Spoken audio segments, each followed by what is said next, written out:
Reciban un cordial saludo los y las estudiantes del Diplomado en Derechos Humanos, Paz y Posconflicto. El día de hoy nos convoca el tema del derecho a la propiedad. Pero para pensar el derecho a la propiedad me parece imprescindible que reflexionemos en principio sobre la propiedad en general. Y después miremos si podemos calificarla como tal derecho, si es posible denominarla como un derecho humano, como un derecho fundamental, o qué tipo de derecho vendría a ser la propiedad, cuál sería su contenido, su objeto, y además que entendamos algo que a mi juicio resulta fundamental y son sus límites y las paradojas que contemporáneamente ofrece la propiedad. Entonces insisto en que me parece fundamental que pensemos ese tema general que ha ocupado a economistas, filósofos, pensadores de la política, etcétera, que es el tema de la propiedad en términos generales. Y quisiera presentar inicialmente dos concepciones sobre la propiedad. Una primera que me parece relevante, pero que a mi juicio resulta muy restringida, que es la que yo llamaría la concepción estrictamente jurídica de la propiedad. No estoy hablando aún del derecho a la propiedad, sino de la concepción jurídica de esta. Primer característica de la concepción estrictamente jurídica de la propiedad. Define a esta como una relación especial, particular, singular, que se da entre los seres humanos y las cosas. Por eso el énfasis de la concepción jurídica de la propiedad es el uso y disposición de las cosas. Siempre que el derecho caracteriza la propiedad, hace particular énfasis en que ésta implicaría la facultad de usar y la facultad de disponer de un determinado bien. Es decir, usufructuar las características naturales o sociales que éste tenga, consumirlo, utilizarlo para la producción de otros bienes o cualquier tipo de valor de uso que ofrezca un objeto, o disponer de este. En la doctrina jurídica ha tenido que ver con varias cosas. Disponer puede ser la posibilidad de enajenarlo. Entonces, ser propietario de una cosa implicaría en el uso, en la posibilidad de la disposición, la facultad de venderlo, cederlo, pues hacer cualquier tipo de negocio jurídico con un objeto.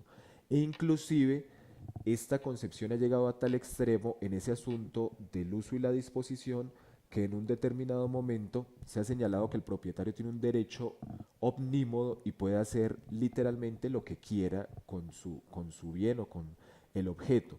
Entonces, en principio resultaría fundamental señalar esto. Esta concepción hace particular énfasis en relacionar a los seres humanos con las cosas. Ser propietario vendría a ser tener una relación especial y singular, como ya lo anotaba, con un determinado objeto. Ahora bien, esta concepción tiene un defecto que a mi juicio es fundamental, y es que no se interroga por el sentido social de la relación entre los seres humanos y las cosas.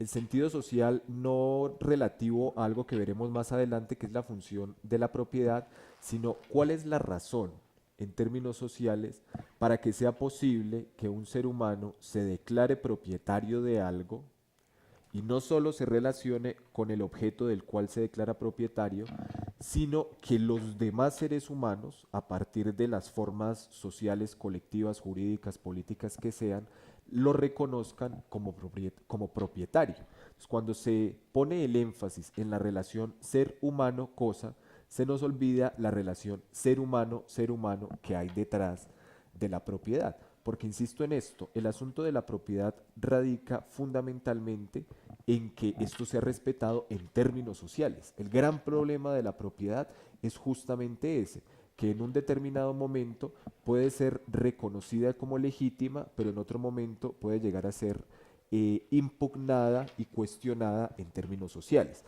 Entonces, esta concepción jurídica, en primer lugar, tiene ese defecto, y es que olvida las relaciones sociales colectivas que hay detrás del derecho a la propiedad. Y además no entra en un detalle que es del orden filosófico, que yo creo que resulta aún más importante, un detalle filosófico antropológico. Es evidente, completamente evidente, y es un dato que ha sido cierto durante cualquier época de la humanidad, que los seres humanos requieren objetos para vivir. Los seres humanos necesitan de las cosas que el mundo externo les ofrecen para existir. Marx ya lo dice en El Capital. Los seres humanos desde siempre han tenido que entrar en una relación con la naturaleza para efectos de sobrevivir. Finalmente la vida humana para su reproducción implica necesariamente el acceso a cosas y bienes. Eso es indiscutible, lo reconocen las ciencias y además es absolutamente evidente. Los seres humanos nos relacionamos con las cosas, con el mundo externo, porque finalmente somos parte de ese mundo externo. Ahora bien, ese dato evidente se complica si pensamos el asunto en términos de relaciones de propiedad o de propiedad específicamente dicha. Porque, insisto, está absolutamente claro que necesitamos del mundo, de las cosas, de los objetos, de los bienes para vivir, pero no está de ninguna manera claro que la manera en la que nosotros nos relacionemos con los objetos para vivir tenga que pasar por formas de la propiedad, porque la propiedad no implica solamente que uno disponga de los recursos o de los bienes que requiere para subsistir, sino que la propiedad va a adquirir una cantidad de características que la hacen cuestionable desde este punto de vista. Por ejemplo, existen en el mundo y han existido en el mundo personas que son propietarias de bienes mucho más allá de sus necesidades inmediatas. Luego, la justificación de que la propiedad tendría sentido o fundamento en la utilidad que ofrece a los seres humanos se desvanece en esta realidad, de que existen personas que poseen cosas que en sentido estricto no necesitan y de las cuales podrían prescindir, y hay un conjunto de seres humanos también bastante amplio, y eso ha sido así en todas las épocas, que están por completo desposeídos de lo que requieren para subsistir. Entonces insistiría en ese punto. Esta concepción estrictamente jurídica es valiosa, tiene un sentido dentro del derecho civil, sirve para explicar muchos asuntos de la vida práctica, resulta operativa en la vida cotidiana, pero tiene el defecto de que explica y cuestiona poco el sentido subyacente, el significado, las condiciones históricas, sociales y políticas que son necesarias para la existencia de la propiedad. En tal virtud, yo quiero exponer una segunda concepción de la propiedad que la he llamado, para simplificar, concepción relacional de la propiedad. En esta concepción se señala que el punto esencial no es la relación entre los hombres y las cosas para definir la propiedad, entre los seres humanos y las cosas. El punto central para el análisis de la propiedad son las relaciones sociales que se ponen en juego en la vigencia de la propiedad. No nos preguntaremos cómo se relaciona un ser humano con una casa, con una fábrica o con el bien que sea, sino nos preguntaremos cuáles son las relaciones sociales que hacen posible que ese ser humano específico y concreto se pueda relacionar con esa casa y con esa fábrica. Además, cuáles son los efectos sociales de que haya esa relación de propiedad, esa relación de exclusividad, esa relación de dominio con las cosas. ¿Qué efectos sociales genera? Sería una de las interrogantes que nos haríamos en esta concepción. Entonces, esta manera de ver la propiedad señala que esta es solo aparentemente. La propiedad solo es aparentemente una relación entre los seres humanos y las cosas. Eso es lo visible, eso es lo tangible. Pero detrás de cada relación de un ser humano con un objeto hay un sinnúmero de relaciones sociales que es relevante dilucidar. Lo que nos importa entonces es la relación entre los seres humanos, las múltiples relaciones y los efectos que éstas tienen para que alguien se pueda definir como propietario de un determinado bien, objeto, propiedad, lo que sea, y los demás lo reconozcan como tal. ¿Cuáles son las relaciones que hacen que eso sea posible? Y habría que hacer también otra pregunta. Porque en un determinado momento la propiedad aparece como algo absolutamente evidente, casi que eterno e inmutable, pero surgen procesos sociales que implican luego el cuestionamiento de esas formas de propiedad. Y un ejemplo sencillo podría ser el tránsito que se da del feudalismo al capitalismo. Entre todas las muchas cosas que ese tránsito implica, uno podría decir que hay un serio cuestionamiento de las formas propias de la propiedad y hay además el surgimiento de formas distintas de esta. Además, además, esta concepción implica algo que yo creo que resulta fundamental, y es que detrás de las relaciones de propiedad hay igualmente relaciones de poder. La propiedad no solamente implicaría como un dato personal una titularidad específica, sino que implicaría la existencia de ciertas relaciones de poder a partir de las cuales unos seres humanos se sitúan frente a otros en una relación de sujeción, subordinación, dependencia, dominio, etcétera. Entonces, en esta concepción resulta fundamental además rastrear las relaciones de poder que subyacen a las relaciones de propiedad. Señalábamos entonces que tras la concepción relacional de la propiedad se hace un análisis específico de las relaciones de poder que derivan de las relaciones que constituyen la propiedad. Y esto nos lleva a una tercera característica fundamental de la concepción relacional de la propiedad. Y es que, como toda relación social, la propiedad vendría a ser una relación históricamente determinada.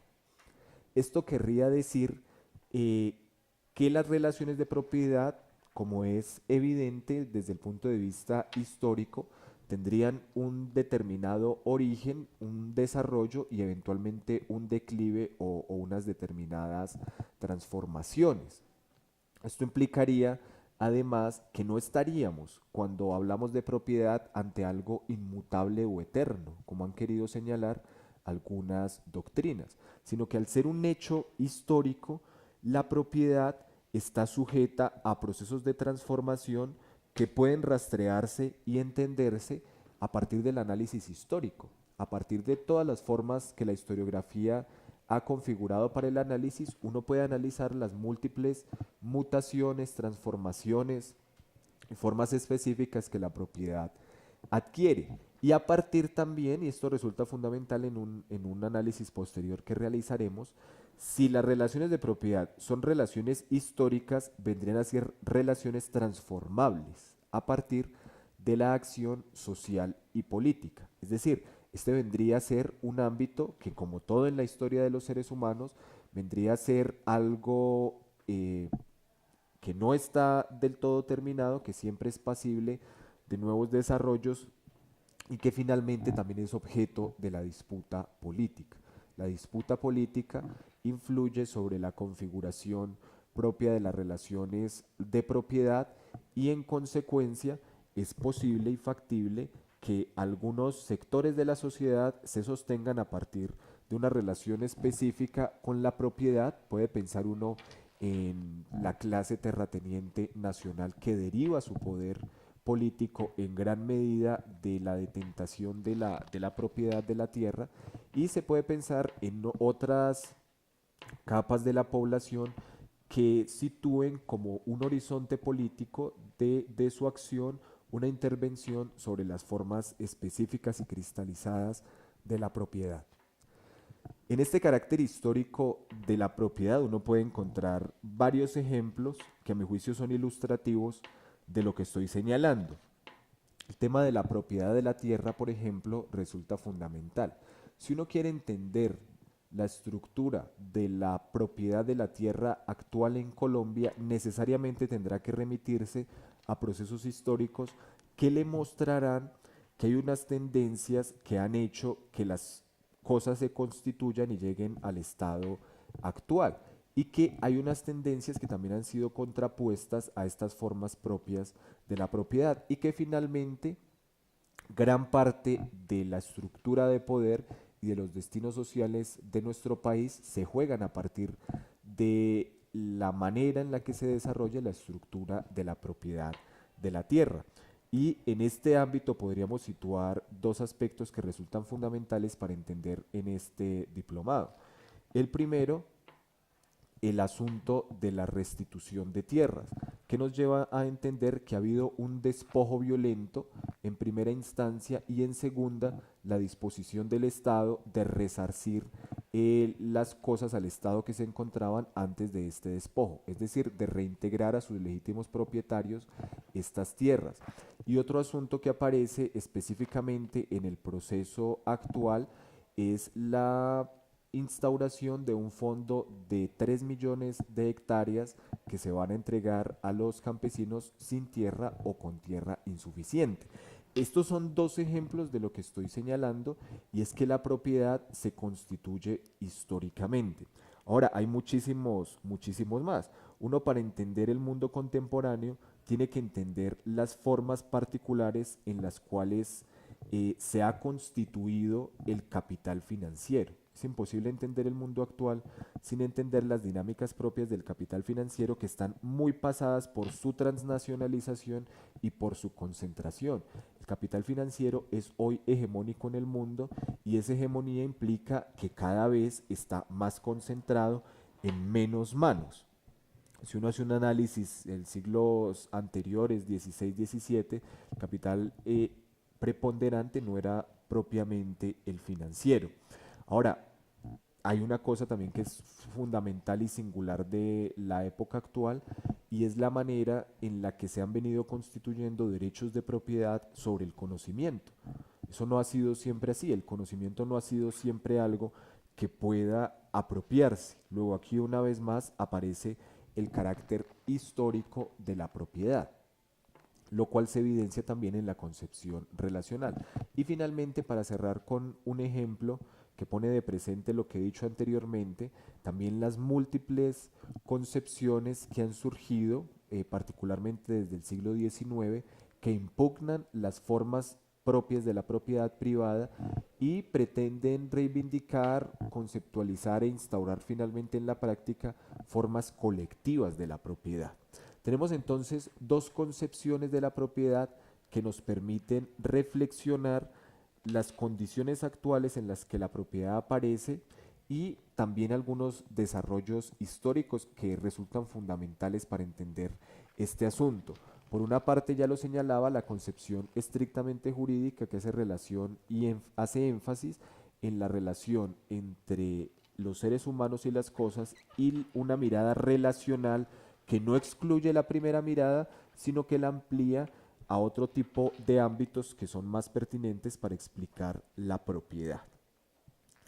Podemos cerrar con una conclusión esta primera parte, y es que, contrario a lo que se ha creído en unas determinadas épocas de la humanidad, la propiedad no es un dato esencial, no es algo constitutivo, imprescindible para los seres humanos, sino que por el contrario es una construcción histórica modificable. Cuando hablamos de propiedad, no estamos ante lo eterno, lo inmutable y lo que necesariamente debe ser así, sino ante una construcción específica y propia que ha derivado de un determinado proceso histórico. Yo ahora quiero que hablemos un poco, que reflexionemos un poco sobre la historia del derecho a la propiedad. Por supuesto, no del derecho solamente, sino de la propiedad en general.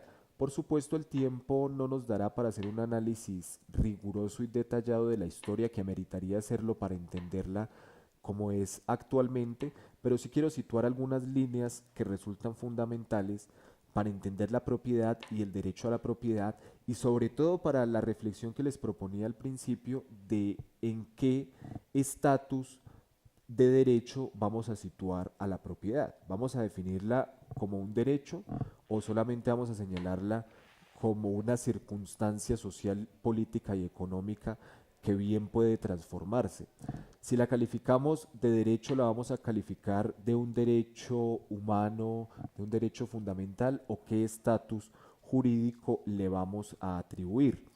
Yo creo que para que reflexionemos sobre ese tema resulta fundamental que entendamos muy brevemente las formas propias que adopta la propiedad actualmente, y además algunos caminos históricos que han conducido a lo que hoy tenemos.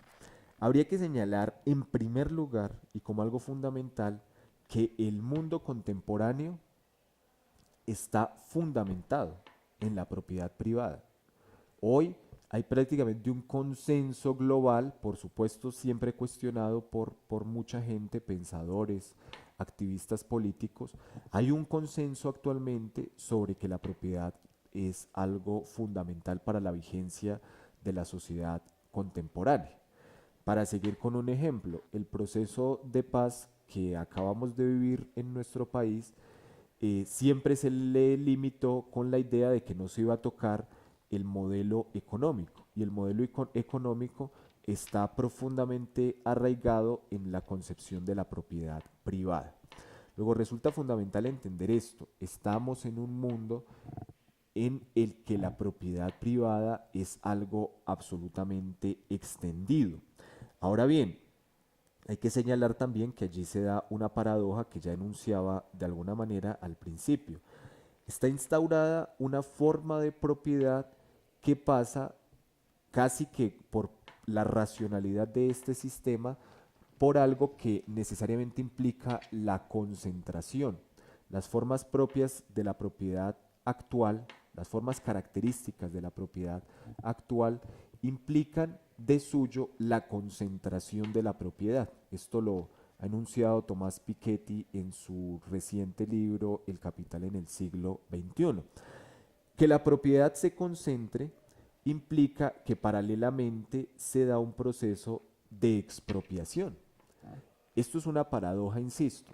La sociedad pareciera estar basada fundamentalmente en la propiedad privada, pero la sociedad contemporánea también está basada en la expropiación, porque la apropiación y el acrecentamiento de las propiedades de algunos implica necesariamente el despojo y la privación del derecho a la propiedad privada de inmensos sectores de la población. Habría que ver si las estadísticas actuales de pobreza no implican al mismo tiempo una privación del derecho a la propiedad privada. En segundo lugar, como una característica contemporánea relacionada con la hipertrofia actual del derecho a la propiedad, otra fundamental característica del mundo contemporáneo, la mercantilización de todo, una tendencia mercantilizante propia de nuestra época. La mercantilización implica dos cosas. Primero, la apropiación. Y esto significa fundamentalmente el establecimiento de derechos de propiedad sobre una gama de bienes cada vez más extensa. Si uno lee, insisto, en el Capital de Marx, uno encontrará en las primeras páginas que él señala que hay una cantidad de bienes que no pueden ser convertidos en mercancías. Y él señala, por ejemplo, a los paisajes, el agua, la riqueza natural. Y claro, eso quizá en el siglo XIX, cuando se publica esta obra, tenga sentido. Pero hoy estamos en un momento de la humanidad en que recursos como el agua, el aire, que antes parecían bienes comunes y que efectivamente lo son, hoy parecen ser más bien algo pasible de ser mercantilizado permanentemente.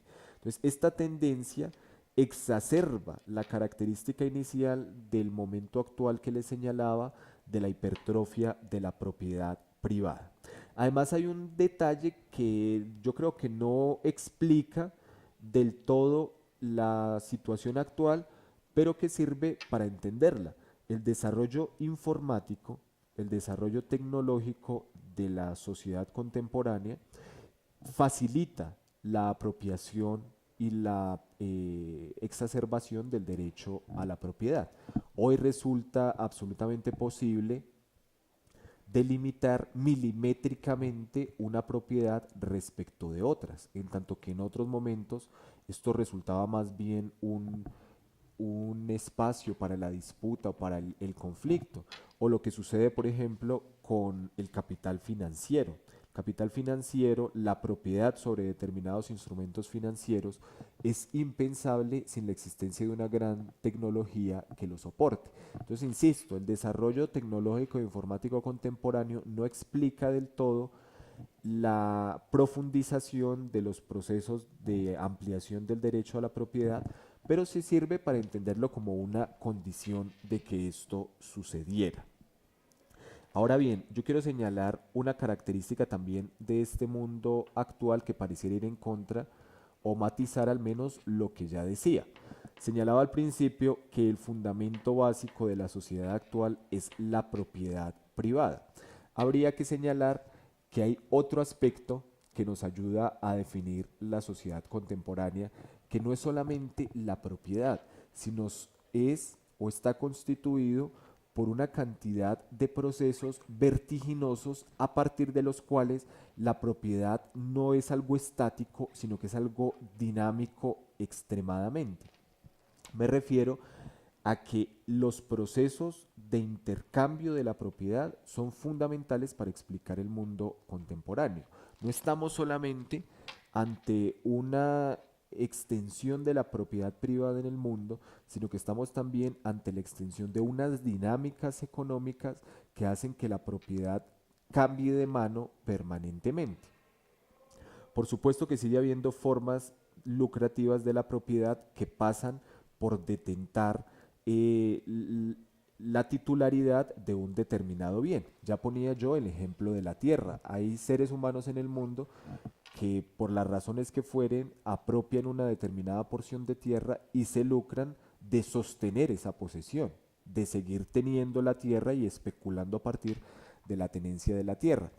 Pero hay formas de la propiedad contemporáneas que no podrían detenerse. Por ejemplo, la propiedad sobre los instrumentos financieros necesariamente implica un intercambio permanente. Quien más gana en el mundo de lo financiero, de la especulación financiera, no es quien más se demora en la posesión de un determinado instrumento, sino quien más logra cambiarlo de mano y obtener el mayor número de beneficios. Con esto quiero señalar que hay una tendencia paradójica en nuestra época y es a que la propiedad se transmite por las vertiginosas dinámicas del mercado de una forma muchísimo más veloz de la que se dio en otro momento. El negocio no parece estar solamente en detentar la propiedad, sino en transmitirla y en ejecutar operaciones comerciales a partir de esta. Puede decirse entonces que contemporáneamente hay un consenso en torno a la idea de que la propiedad privada resulta esencial para la organización de la sociedad.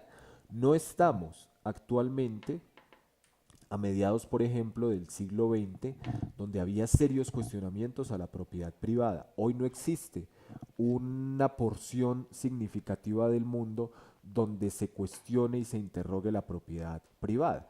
Hoy no hay dinámicas de nacionalización, por ejemplo, de la propiedad en la que la propiedad se haga pública o se haga colectiva, salvo marginalmente. Entonces insistiría en eso. El consenso contemporáneo implica que se acepta casi que como algo esencial la existencia de la propiedad privada en el mundo. Esta vendría a ser una pieza fundamental de la organización contemporánea de la vida. Por eso los inversionistas, por ejemplo, inversionistas transnacionales, suelen hacer una exigencia a los países de que les garanticen la seguridad jurídica sobre la propiedad de los bienes o las inversiones que sostengan. Por supuesto, esto no ha sido siempre así, porque un error del análisis puede ser entender que lo que hoy es de una determinada forma ha sido siempre así y necesariamente tendrá que seguir siendo así. Ese es un error que pasa por no entender las dinámicas de transformación de las realidades sociales. De hecho, ha habido momentos en los que la propiedad ha sido absolutamente cuestionada, y no solamente por socialistas o comunistas, sino que ha habido cuestionamientos de otro orden. La religión, por ejemplo, ha impugnado fuertemente la propiedad. Y al respecto yo quisiera señalar muy brevemente y muy sucintamente algunos antecedentes que nos sirven para relativizar el consenso contemporáneo frente a la importancia de la propiedad. Uno elemental y muy conocido por todos, que insisto, no es un comunista ni un socialista que vaya en contra de la propiedad, sino que es un pensador más bien de otro orden. Platón. Platón en la República restringe profundamente la propiedad privada. Señala que la propiedad privada debería estar en cabeza solamente de los artesanos bajo la vigilancia del Estado, pero que sectores dirigentes de la sociedad, políticos, quienes tengan cierta capacidad de mando en términos sociales, no deberían tener ningún tipo de propiedades, no deberían ser titulares de la propiedad. Asimismo, los guerreros. Platón también señala en la República que quienes se sitúen como guerreros en la sociedad, quienes desempeñen ese rol en la sociedad, no deberían acceder a la propiedad porque los debería animar otro tipo de impulsos y no la propiedad que según él suele generar cierta mezquindad, cierto deseo de apropiación, de acumulación, cierta ambición. Entonces allí aparece desde muy temprano en el pensamiento occidental una restricción y un cuestionamiento enorme a la propiedad. Formas, como ya lo señalaba, del cristianismo primitivo también rechazan la propiedad. Señalarían que allí está una suerte de perdición de los seres humanos, que una característica que haría a los seres humanos agradables a los ojos de Dios vendría a ser el desprendimiento, esa capacidad de renuncia a las posesiones terrenales, porque finalmente habrá que decir que la propiedad es una forma absolutamente terrenal de relacionamiento con el mundo y con la vida y de otorgamiento del sentido para la existencia. Entonces, por supuesto, eso no lo hace el cristianismo contemporáneamente, eh, el cristianismo dominante al menos, pero el cristianismo primitivo sí profesó ciertas concepciones que rechazaban la propiedad privada por esa vía de rechazo de lo mundano. En el siglo XVII, pensadores del naturalismo también hicieron un análisis de la propiedad, Grosso y Pufendorf específicamente, y señalaron que la propiedad no constituía un derecho humano o un derecho divino. Le negaban el estatus de derecho natural, perdón, dije mal al principio, derecho natural o derecho divino al derecho a la propiedad, sino que este vendría a ser un derecho específicamente humano. Cuando en el siglo XVII se habla de derecho humano, no tiene la misma connotación actual como el carácter esencial que tiene actualmente, sino que cuando se habla de un derecho humano se refiere como un derecho inferior en comparación con los derechos divinos o el derecho natural. Luego lo que hacen Grosso y Pufendorf es disminuir el estatus del derecho a la propiedad al negarle su carácter natural. El cuestionamiento a la propiedad se va a exacerbar profundamente en el siglo XIX, a partir de la obra de los socialistas utópicos y más adelante de los socialistas científicos. El siglo XIX señalaba, implicó un cuestionamiento radical de la propiedad, sobre todo porque asistimos a un avance del capitalismo, ya está en pleno apogeo la revolución industrial y por ende se están dando fenómenos de concentración de la propiedad, de expropiación de grandes sectores de la población y de proletarización. Los seres humanos se están convirtiendo en trabajadores fabriles con una jornada de 16 a 20 horas, lo cual anteriormente no tenía existencia. Luego hay en el mundo en el siglo XIX una efervescencia muy grande de las ideas que pasa por ciertos sectores de la sociedad y del pensamiento por establecer un carácter casi sagrado de la propiedad, específicamente ciertas formas del liberalismo, y por otro lado un gran cuestionamiento a toda propiedad en el siglo XIX, como ya lo señalaba. Tanto así que esto viene a derivar en la famosa frase de Proudhon, el pensador utópico, según Marx, cuando él señala que la propiedad es un robo. Proudhon decía, la propiedad es el robo. Toda propiedad derivaría del hurto de otros seres humanos. Esto inmediatamente señala que no habría propiedad legítima.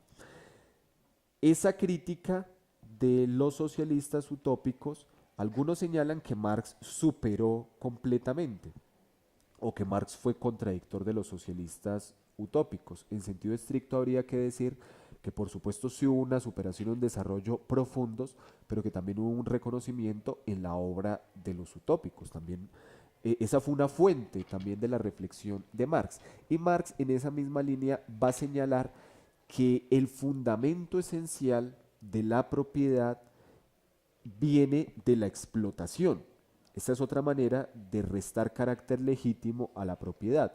La propiedad se constituiría a partir de procesos de explotación en que los trabajadores no reciben la totalidad del valor que producen en su jornada de trabajo, sino que quien ha logrado acumular lo suficiente para ser propietario de los medios de producción roba, para usar los términos de Proudhon, o expropia al trabajador de parte del producto que éste desarrolla en su jornada laboral. Marx entonces vendrá a radicalizar el cuestionamiento a la propiedad privada y a proponer otras formas de la propiedad, colectivas, estatales, etcétera. Esto implica entonces unos elementos para que podamos analizar la propiedad en el mundo contemporáneo, que bebe de varias fuentes. Hay una fuente muy remota a partir de la cual se configura la propiedad en la actualidad y es el derecho romano. En el derecho romano aparece esa doctrina de que la propiedad implicaba el dominio sobre un determinado bien objeto, inclusive sobre los seres humanos, y este dominio implicaría la posibilidad de disponer como se quisiera del objeto. Cabía inclusive destruirlo caprichosamente si el propietario lo consideraba. Ese vendría a ser una fuente remota del derecho de la propiedad contemporánea. Ahora, hay una fuente más moderna que es imposible de soslayar y que viene dada por las revoluciones burguesas, específicamente por la Revolución Francesa. La Declaración de los Derechos del Hombre y el Ciudadano señalaba específicamente a la propiedad como un derecho natural e imprescriptible y señalaba que toda asociación de seres humanos, toda asociación política tendría el propósito de preservar el derecho a la propiedad. Le da un estatus la Revolución Francesa a la propiedad semejante al que le concede a la libertad, que recuerden ustedes que el lema de la Revolución Francesa era ni más ni menos libertad, igualdad y fraternidad. Hay que señalar una cosa que sirve de matiz a lo que acabo de enunciar. La Revolución Francesa establece este carácter esencial de la propiedad en relación con la libertad como una reacción a formas de la opresión anteriores. La Revolución Francesa considera entonces que el ejercicio de la libertad es posible solamente si existe un espacio donde los individuos vendrían a ser intangibles. Y esto lo deriva finalmente en la propiedad. O sea, finalmente lo que le permitiría a los individuos ser libres y sostenerse como tal individuos y no deberse necesariamente una organización colectiva que los absorba, vendría a ser la propiedad. Entonces, insistir en que en la concepción de la Revolución Francesa no hay una mirada solamente que quiera enunciar el tema de la propiedad a secas como una forma de la ambición o de la acumulación, sino que hay un motivo también altruista que relaciona propiedad con libertad.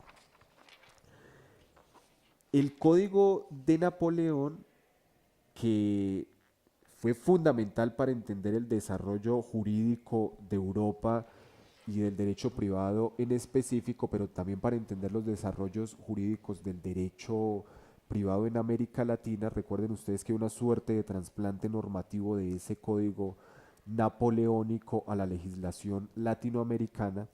El Código de Napoleón recoge este sentido al señalar a la propiedad como la facultad o el derecho para gozar y disponer de las cosas del modo más absoluto. Esta doctrina, insisto, se recoge y se desarrolla y viene a tener lugar en nuestra época. Varios analistas, entre ellos Eduardo Nova Monreal, señalan que lo que sucede en esta época es una reacción a las restricciones propias que imponía el feudalismo a la propiedad. Entonces, el atribuirle un carácter absoluto al propietario de disposición sobre sus bienes viene a estar relacionado con esa superación del antiguo régimen que implicó la Revolución Francesa, que cada propietario dispusiera de un derecho omnímodo a disponer de los bienes de los que fuera titular, implicaba la reducción de las restricciones que se les podían imponer externamente. Entonces allí hay una reacción que se puede decir radical a las formas anteriores de la propiedad. Ahora bien, decíamos que Napoleón hablaba del goce y disfrute y la disposición del modo más absoluto. Esto se va a matizar en el siglo XX. El siglo XX nos presentará dos concepciones de la propiedad que resultan fundamentales para entender la manera contemporánea en la que ésta se desarrolla y se configura. El siglo XIX traerá la doctrina, específicamente desde la Constitución de Weimar en Alemania a principios del siglo XX, traerá la concepción del Estado Social de Derecho. Y esto afectará inmediatamente la concepción de la propiedad y es a partir de este momento que se empezará a hablar de la función social de la propiedad. Se viene a matizar entonces lo que venía del derecho romano y de la Revolución Francesa en el sentido de que, bueno, se va a reconocer la existencia de la propiedad, pero se van a establecer límites que tienen que ver con el bienestar colectivo. La concepción del Estado Social de Derecho implica introducir en ciertas concepciones típicamente liberales algunos elementos que reconocen lo social, lo colectivo, lo comunitario como algo esencial. Entonces, el Estado Social de Derecho implica esa doctrina que vendrá a ser tan importante en nuestro país y que será adoptada por la Corte Constitucional y por la Constitución del 91 de la función social de la propiedad. Se le señala un límite al ejercicio de la propiedad. El siglo XX entonces nos traerá, por un lado, esta concepción que, insisto, no desdice completamente del derecho a la propiedad, solamente le impone unos determinados límites. Pero el siglo XX también nos traerá una impugnación muy fuerte, esta vez ya no solamente en el plano teórico como en el siglo XIX, sino también en el plano práctico, que vendría de la mano de la Revolución Rusa de 1917. El siglo XX implicaría esta doble tendencia. La Revolución Rusa no implica ya como la anterior una matización, una disminución de los alcances del derecho a la propiedad, sino implicará un cuestionamiento absolutamente radical de esta. ¿Qué señala la Revolución Rusa del 17?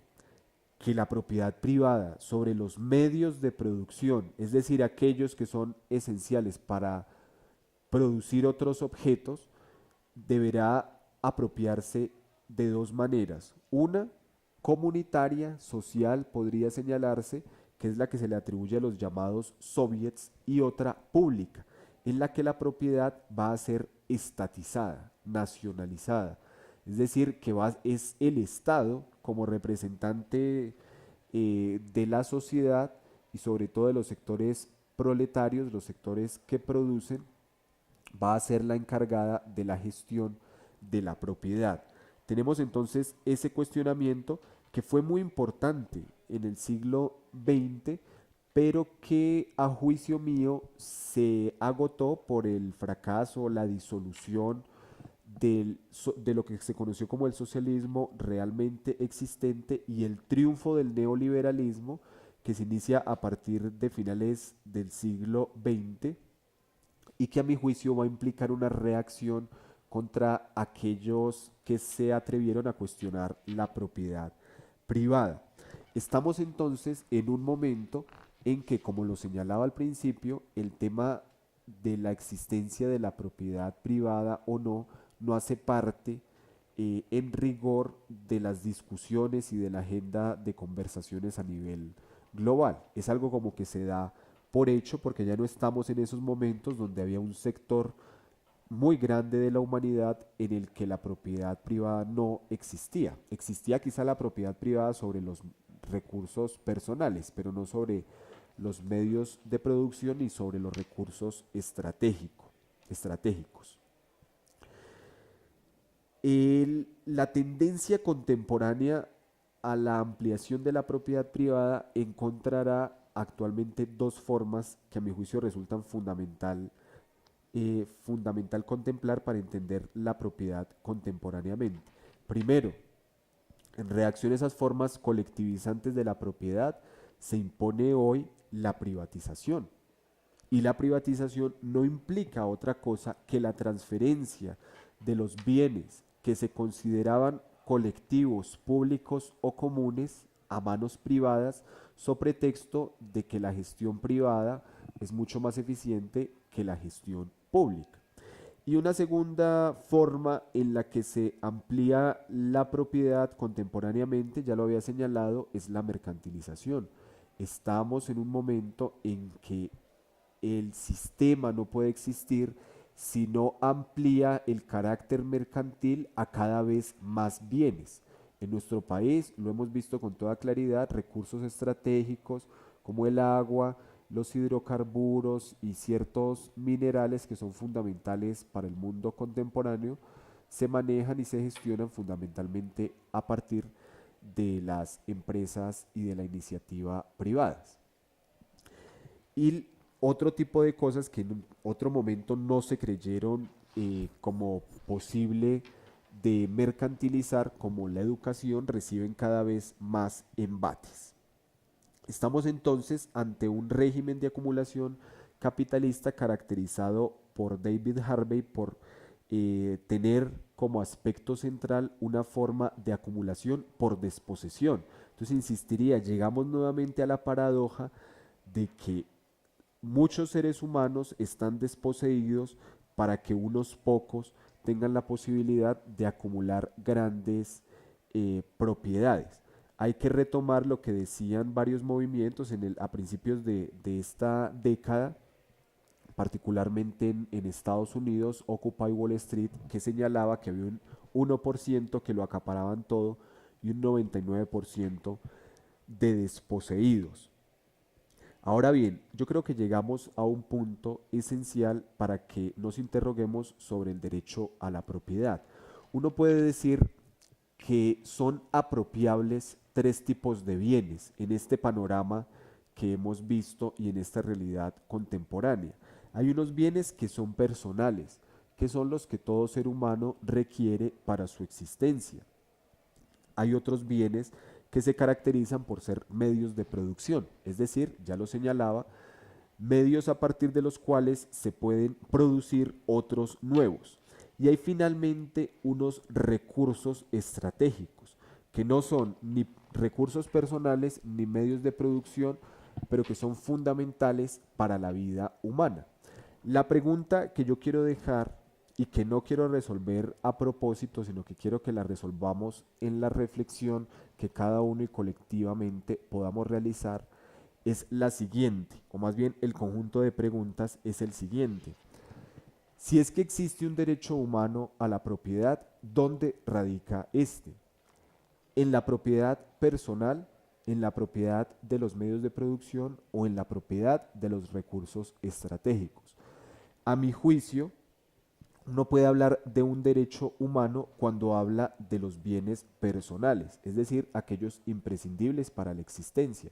Por eso se habla, por ejemplo, del mínimo vital. El mínimo vital no solamente tiene que ver, por supuesto, con propiedades, pero sí tiene que ver con aquello que todo ser humano debería tener para alcanzar una existencia digna.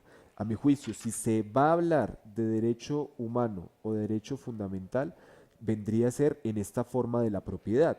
Además, porque cuando uno habla de propiedad personal, puede decir propiedad personal para todos, en tanto que cuando habla de propiedad de los medios de producción, necesariamente hablará de que estos no podrán ser necesariamente apropiados por todo el mundo, sino que tendrán que tener alguna gestión particular. A mi juicio, uno no puede establecer que hay un derecho fundamental a poseer medios de producción y mucho menos recursos estratégicos, porque los recursos estratégicos se caracterizan por ser imprescindibles para la reproducción de la vida humana.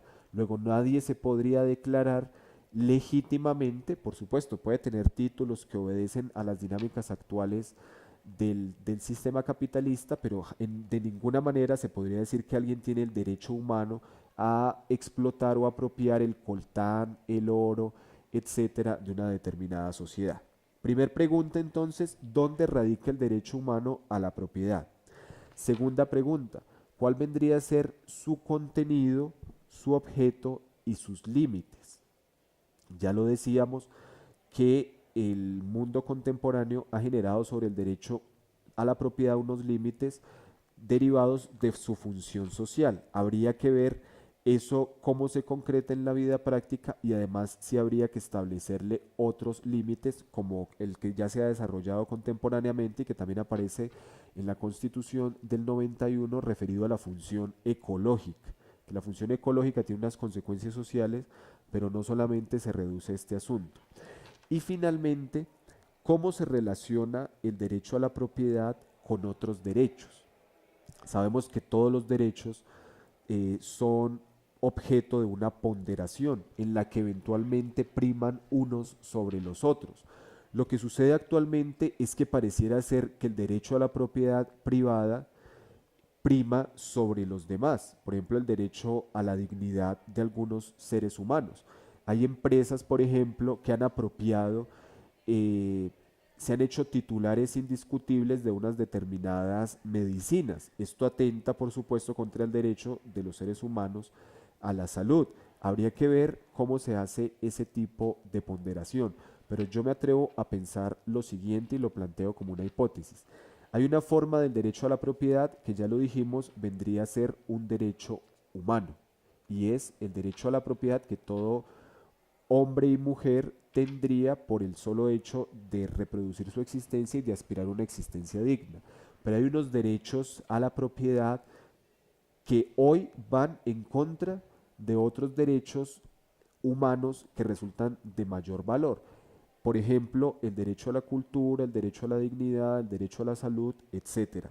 Luego yo considero que en este análisis que hagamos, cada vez que pretendamos atribuirle el carácter de derecho a la propiedad, nos interroguemos por qué tipo de bienes nos estamos refiriendo y volvamos al principio. ¿Qué tipo de relaciones sociales derivan del derecho a la propiedad que nosotros aceptamos?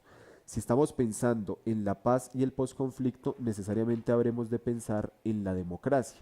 ¿Qué tipo de derecho a la propiedad necesita un régimen democrático y qué tipo de derecho a la propiedad ataca directamente el régimen democrático al establecer asimetrías enormes entre unos seres humanos que apropian y poseen y otros que están absolutamente desposeídos? Esto era lo que tenía que decirles. Les agradezco mucho su atención.